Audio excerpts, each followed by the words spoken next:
Hey guys, this is a quick look at this Dewalt DCF860 impact driver. I think it's a nice upgrade to some of the previous ones.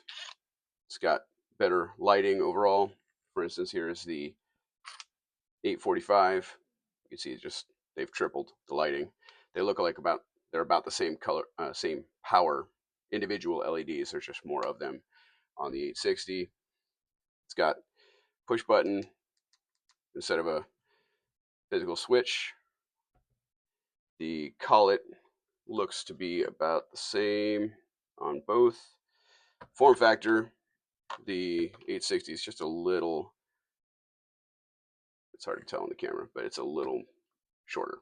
So it can fit in slightly tighter spaces, but I'd say it's marginal.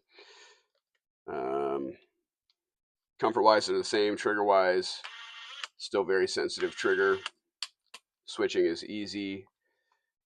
Fairly lightweight considering how big it is, and pretty powerful. I'd say it goes toe to toe with Milwaukee impact drivers, and I'll do a video of that as well. So I think this is a really good option, a really good upgrade to some of their recent offerings. There you go, the Dewalt DCF860.